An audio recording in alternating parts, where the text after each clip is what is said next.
Hello! Alors j'aimerais savoir si vous avez réussi à faire ce que je vous proposais dans la vidéo précédente, c'est-à-dire faire un peu l'inventaire de vos activités des dernières semaines et les avoir passées au crible pour savoir si ces activités vous donnaient du plaisir hédonique, donc du plaisir immédiat, ou du plaisir eudémonique, c'est-à-dire un plaisir pas forcément immédiat, mais quelque chose qui prend sens parce que vous mettez en œuvre des actions qui vous font avancer vers vos valeurs profondes. Et donc, quelque part, il y a une récompense qui est là, mais qui ne se traduit pas forcément par un plaisir immédiat. C'est plus dans l'anticipation ou dans le sens de ce que vous faites. Donc ma question c'est, avez-vous pris le temps de le faire ou pas? Et si vous ne l'avez pas fait, qu'est-ce qui a bloqué en fait? Ça c'est une question clé.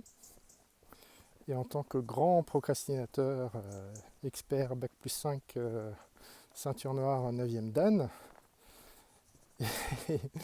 je me permets en toute humilité de vous poser cette question. Est-ce que, comme moi, souvent, les tâches qui a priori sont conseillées et proposées pour que ça aille mieux pour vous, est-ce que vous avez trouvé une raison pour ne pas le faire? Et ce sera intéressant de voir qu'est-ce qui s'est passé pour vous. Est-ce que vous vous êtes dit ah ouais, bien, je dois essayer de faire ça. Et puis, ok, donc il y a une part de vous peut-être qui a dit ça, qui était enthousiaste, puis une autre part qui s'est dit autre chose. Et ce serait intéressant et utile de savoir ce que cette autre part, si elle est là, a répondu. Est-ce qu'elle a répondu de genre ouais, je vais le faire à l'occasion. Ok, mais sans poser de date ou de choses précises, donc c'est une manière d'envoyer bouler. Est-ce que c'est une de vos réponses peut-être habituelles, dire voilà, j'ai pas le temps. Donc en fait, c'est ce que vous êtes en train de dire, j'ai pas le temps de faire des trucs qui pourraient me faire aller mieux. J'ai des trucs plus importants que moi en fait à faire. Aider les autres par exemple, répondre aux exigences de, je sais pas, de mon patron, de ma compagne ou de mon compagnon. Voilà, donc c'est quoi le discours que vous tenez finalement pour ne pas faire ce qui pourrait éventuellement vous être utile? Alors évidemment, vous n'êtes pas obligé de me croire sur parole que ce que je propose est utile. C'est normal d'avoir des doutes, d'avoir des questions. Ok.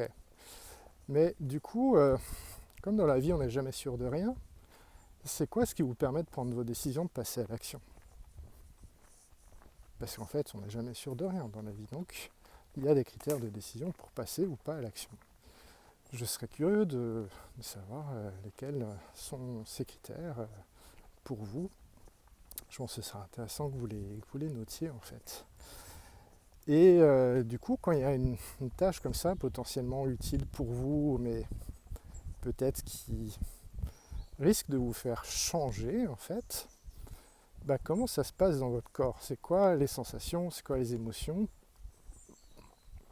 Moi, des fois, je ressens une grande fatigue, un épuisement. Ça fait quelque chose comme ok. Donc ça, c'est le signe qu'il y a une émotion inconfortable et il y a un mécanisme de protection qui s'active, qui débranche la prise, qui coupe l'énergie. Donc c'est de l'ordre du protecteur détaché. C'est je suis plus là, j'ai pas d'énergie, donc j'ai une bonne excuse pour pas faire le truc qui fait du bien.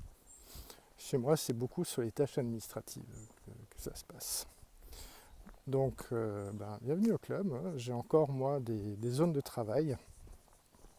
Je trouve que j'avance beaucoup sur plein de fronts, mais il y a des trucs plus durs que d'autres. Et donc, voilà, je suis curieux pour vous. Est-ce que c'est un peu pareil? Comment ça se présente? Qu'est-ce que vous vous racontez, en fait, pour ne pas faire les choses potentiellement utiles pour vous, constructives pour vous?